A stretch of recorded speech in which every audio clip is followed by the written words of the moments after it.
আসসালামু আলাইকুম everyone and welcome back to Himika's kitchen. আজকে শেয়ার করব পারফেক্ট ব্রাউনি তৈরির রেসিপি। দেখেই বুঝতে পারছেন ভিতরটা এবং উপরটা যে কতটা পারফেক্টলি তৈরি করেছি। আর এই ব্রাউনিটা আমি চুলাতে তৈরি করেছি। আর ব্রাউনিটা বাচ্চাদের স্কুলের টিফিনে তো বটেই, বিকেলের নাস্তার জন্য কিন্তু একদম পারফেক্ট। এক গ্লাস দুধ আর এক পিস ব্রাউনি হলে কিন্তু বাচ্চাদের জন্য খুবই হেলদি একটা নাস্তা হয়ে যায়। তো চলুন কিভাবে তৈরি করতে হবে সেটাই দেখে নেওয়া যাক। প্রথমে আমি চকলেট নিয়ে নিচ্ছি। এখানে 100 গ্রাম পরিমাণের একটা বার নিয়েছিলাম, সেখান থেকে আমি 80 গ্রাম ব্যবহার করছি। একটুখানি কিন্তু আমি ভেঙে সরিয়ে রাখলাম।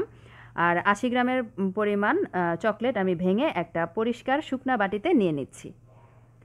এখন এতে দিয়ে দিচ্ছি বাটার। বাটারের পরিমাণ 1/3 কাপ পরিমাণে আছে। এবারে মাইক্রোওয়েভে 30 থেকে 40 সেকেন্ড দিয়ে এটাকে একটু মেল্ট করে নিব। আপনারা চাইলে গরম পানির উপরে বাটিটা রেখেও কিন্তু এটাকে মেল্ট করে নিতে পারেন। এবারে চকলেট আর বাটারটাকে একটু নেড়ে মিশিয়ে নিচ্ছি।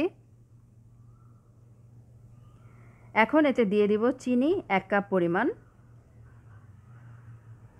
লবণ 1 চিমটি পরিমাণ, আর চকলেট এসেন্স দিয়ে দিচ্ছি 1 চা চামচ পরিমাণ। চাইলে এখানে ভ্যানিলা এসেন্সও ব্যবহার করা যাবে। এবারে সবগুলো উপকরণ নেড়ে মিশিয়ে অপেক্ষা করব 3 থেকে 4 মিনিটের জন্য, যেন এই গরমটা ঠান্ডা হয়ে যায়। কারণ মাইক্রোওয়েভে দেওয়ার কারণে কিন্তু এটা হালকা একটু গরম আছে। তো ডিমটা মিশানোর আগে এটাকে পুরোপুরি ঠান্ডা করে তারপরে ডিমটা মিশাতে হবে। 4 মিনিট পরে আমি ডিম দিয়ে দিচ্ছি। 2টো ডিম ব্যবহার করব। তো ডিম দুটো একবারে দেওয়া যাবে না, একটা একটা করে ডিম দুটোকে মিশিয়ে নিতে হবে। প্রথমে একটা ডিম খুব ভালোভাবে মিশিয়ে নিচ্ছি। একটা ডিম মিশানো হয়ে গেলে আমি আরেকটা ডিম দিয়ে দিলাম। আবারও খুব ভালোভাবে ডিমটাকে মিশিয়ে নিতে হবে।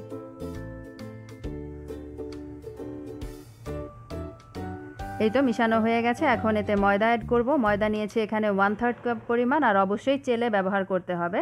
আর কোকো পাউডার দিয়ে দিচ্ছি 1 টেবিল চামচ পরিমাণ। এবারে এই দুটোকে চেলে নিব।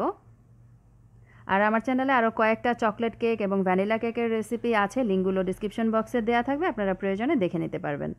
তো চেলে নেওয়া হয়ে গেছে। এবারে সুন্দর সব একসাথে মিশিয়ে নিব।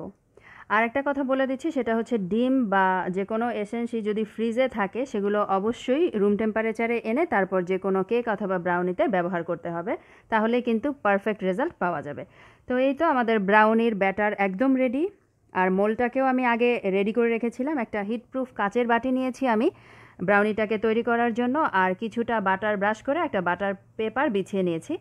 স্কোয়ার সাইজের একটা বাটি নিয়েছি। আর ব্যাটারটাকে এখন এর মধ্যে দিয়ে দিচ্ছি। আপনারা আপনাদের সুবিধা অনুযায়ী এখানে যে কোনো ধরনের কেক মোল্ডও কিন্তু ব্যবহার করতে পারবেন। তো পুরোটা ব্যাটার সুন্দরভাবে দিয়ে দেওয়ার পরে উপর থেকে একটু সমান করে দিতে হবে। এরপরে বাটিটাকে একটু ট্যাপ করে নিব। আর চুলাতে যেহেতু আমি ব্রাউনিটা বেক করব, তো তার জন্য প্রিহিট করতে আমি আগেই বসিয়ে দিয়েছি। 10 মিনিটের জন্য চুলা আঁচটাকে মিডিয়াম হাইতে রেখে একটা হাঁড়িকে খুব ভালোভাবে আমি গরম করে নিয়েছি। আর ঢাকনায় ছিদ্র থাকলে কিন্তু সেটাও বন্ধ করে দিতে হবে। তো খুব ভালোভাবে গরম করে নেওয়ার পরে আমি একটা স্ট্যান্ড বসিয়ে দিলাম হাঁড়ির ভিতরে, আর এর উপর ব্রাউনির মোলটাকে দিয়ে দিলাম। এখন ঢাকনা দিয়ে দিব আর চুলা আঁচটাকে একদম লো করে রেখে 40 থেকে 45 মিনিটের জন্য ব্রাউনিটাকে বেক হতে দিব। ভারী তলাযুক্ত হাঁড়ি ব্যবহার করলে কোনো ধরনের বালু বা লবণ ব্যবহার ছাড়াই কিন্তু স্ট্যান্ড বসিয়ে কেক বা ব্রাউনি তৈরি করে ফেলা যায়। আর অবশ্যই ভালোভাবে প্রিহিট করে তারপরে কেক বা ব্রাউনিটাকে বেক হতে দিবেন, তাহলে দেখবেন যে ওভেনের মতোই পারফেক্টভাবে ব্রাউনি বা কেক তৈরি করে নিতে পারছেন। 45 মিনিট পরে আমি ঢাকনা তুলে নিয়েছি আর একটা টুথপিক দিয়েও চেক করে নিয়েছিলাম। আমার ব্রাউনিটা কিন্তু পারফেক্টভাবে বেক হয়ে গেছে। এখন একটু মোল্ড আউট করে নিচ্ছি।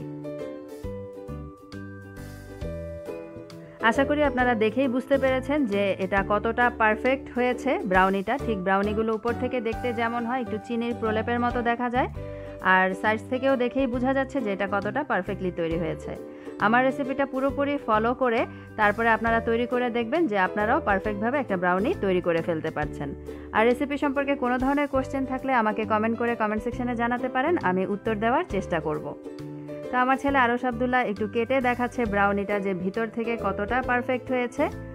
আর বাসায় তৈরি জিনিস তো সবসময়ই হেলদি হয়, আর যেহেতু বাচ্চারা খুব বেশি পছন্দ করে, তো হেলদিভাবেই কিন্তু আমরা খুব সহজেই বাসাতে এরকম ব্রাউনি বা কেক তৈরি করে দিতে পারি।